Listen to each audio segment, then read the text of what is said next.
Marami po akong kinain bago mag-visa. Pero nakita ko yung aking paboritong pagkain. Kaya, totoo pong ako ay nasurpresa. Surpresang surpresa.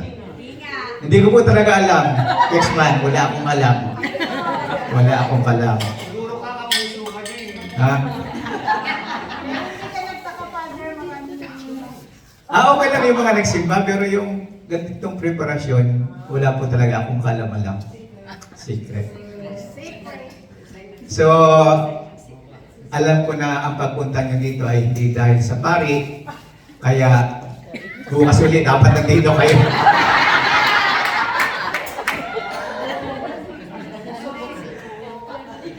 Ako po ay, sabi ko ay, habang tumatagal ako sa Filipino Mission, ako ay lalong napapamahal sa inyo. Ayan. Kaya, ang aking dasal lamang po sa ang araw-araw ay kayo ay mapagsilbihan ko ayon sa inaasahan sa akin ng Panginoon. Yun lamang po.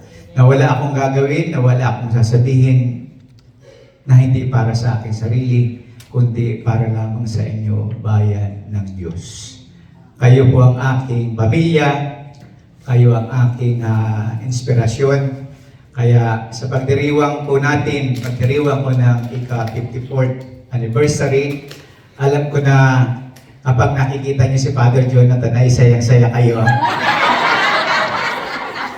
Reply! I-post muna. Balay nyo, baka dumating na yun dito. Oh, wag na. So, panalangin po natin ang Mission Society of the Philippines. Nasa last days na sila ng General Assembly. Mag-i-elect na kami ng aming bagong superior.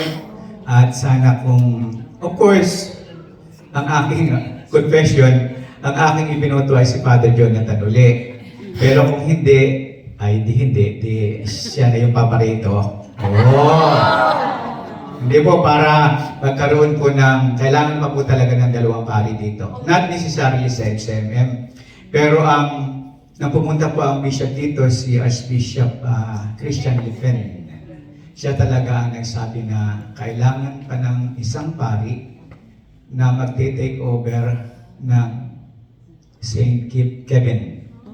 Ibibigay din yan sa MSP. At saka yung St. Malaki. So, lahat po yan ay MSP ang So, hindi pa lamang po alam kung kailan.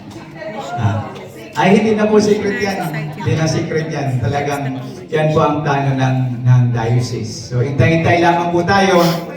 At itong mga tatlong malalaking simbahan, kapag ito ay nagkano-ano na, matutupad na po yung ating pangarap na ang ating Filipino community ay to unite into one banner, which is the Mother Church is the Filipino Mission.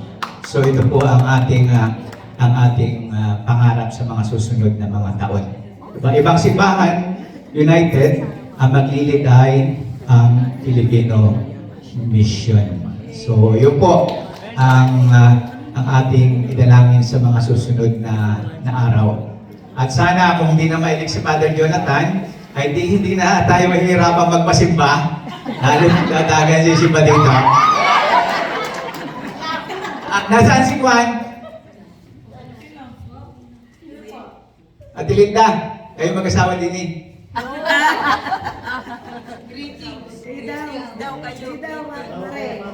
Kuya Ray, si Kuya Ray na lang. Kuya Ray, halika. Dini ho. Asayaw tayo. Ganyan-ganyan yung ngayong kamay nyo. Ganyan-ganyan. Kasi, pag dito na-assign si Father Jonathan, kahit weekdays, magkukolekta kayo sa daming sisimba. Hindi na natin problema yung mga negative na yan. First choice na po. Sige po, maraming salamat. Thank you po, thank you. At mag-open po tayo ng 1 Hour Father para kay Ate Mercy, para sa kanyang madali ang paggaling. Our Father who art in heaven, hallowed be thy name. Thy kingdom come, thy will be done on earth as it is in heaven.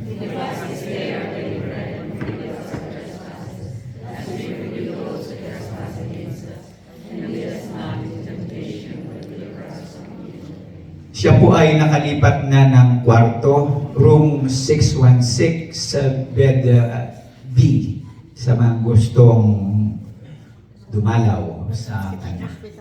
616, Jean Talon Hospital, malapit lamang po dito.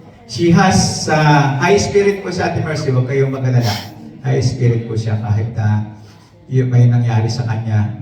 So, high spirit siya because nararamdaman yung ating dasal.